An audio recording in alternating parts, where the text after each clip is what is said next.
Meera and I are adopting a baby. तुम्हारी reality क्या है? Sex offender, cheater, which one Gitega? Hello friends, ఈ వీడియోలో మనం రీసెంట్గా నెట్ఫ్లిక్స్లో రిలీజ్ అయిన అక్యూస్డ్ మూవీ గురించి మాట్లాడుకుందాం. This movie is not a regular movie. It explores the love, marriage and struggles between the same sex couple, two women who have 10+ years of age difference between them. ఈ lesbian couple professional and personal lives హ్యాపీగా సాగుతున్న టైంలో ఒక partner మీద తన పేషెంట్స్ని సెక్షువల్గా harassment చేస్తుందని, తను ఒక సెక్షువల్ ప్రెడేటర్ అని నింద అయితే పడుతుంది. దీనికి తన పార్ట్నర్ ఎలా రియాక్ట్ అవుతుంది, దీనివల్ల వీళ్ళ రిలేషన్షిప్ ఎలా ఎఫెక్ట్ అవుతుంది అన్నదే స్టోరీ. గీతిక వచ్చేసి లండన్లోని one of the most celebrated senior gynaecologist.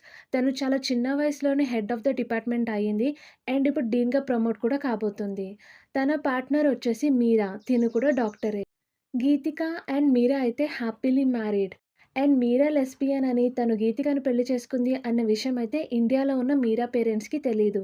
Meera and గీతిక ఒక పార్టీ త్రూ వాళ్ళ ఫ్రెండ్స్, కొలీగ్స్ అండ్ వెల్ విషెస్కి వాళ్ళు పెళ్లి చేసుకున్నామని చెప్పి అండ్ ఒక బేబీని కూడా అడాప్ట్ చేసుకోబోతున్నామని చెప్పి హ్యాపీగా తెలియజేస్తారు. ఇలా వాళ్ళిద్దరు పర్సనల్ అండ్ ప్రొఫెషనల్ లైఫ్స్ హ్యాపీగా అండ్ సక్సెస్ఫుల్గా సాగిపోతున్న టైంలో గీతిక తన పేషెంట్స్ని సెక్షువల్గా హెరాస్మెంట్ చేస్తుందని, తను ఒక సెక్షువల్ ప్రెడేటర్ అని చెప్పి హెచ్ఆర్కి అయితే ఒక అనానిమస్ పర్సన్ మెయిల్ ద్వారా తెలియజేస్తారు.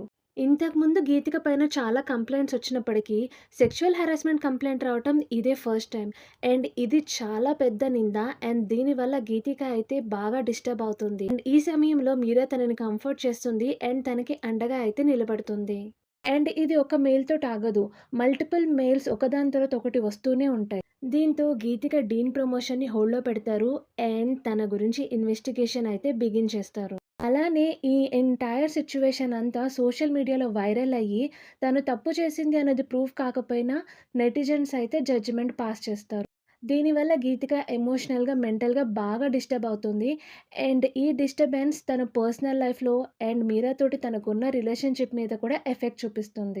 నిజంగానే గీతిక తన పేషెంట్స్ని సెక్షువల్గా హెరాస్ చేసిందా, లేకపోతే ఇది తన ప్రొఫెషనల్ అండ్ పర్సనల్ లైఫ్ని సాబిటిగేట్ చేయడానికి ఎవరైనా పన్నిన కుట్ర? అండ్ మీరా అండ్ గీతిక ఈ టఫ్ సిచ్యువేషన్ నుంచి బయట ఎలా పడతారు అన్నది స్టోరీ. సో ఇంతేనండి ఈ వీడియోకి. మీరు అక్యూస్డ్ ఫిల్మ్ చూసారా? మీకు ఎలా అనిపించిందో కమెంట్ చేసి చెప్పండి. మీకు ఈ వీడియో నచ్చినట్లయితే లైక్ చేయండి. ఇప్పటి వరకు సబ్స్క్రైబ్ చేయకపోతే సబ్స్క్రైబ్ చేయండి ప్లీజ్. అలానే films and film related news ఇష్టం ఉన్న మీ ఫ్యామిలీ అండ్ ఫ్రెండ్స్తో తప్పకుండా షేర్ చేయండి.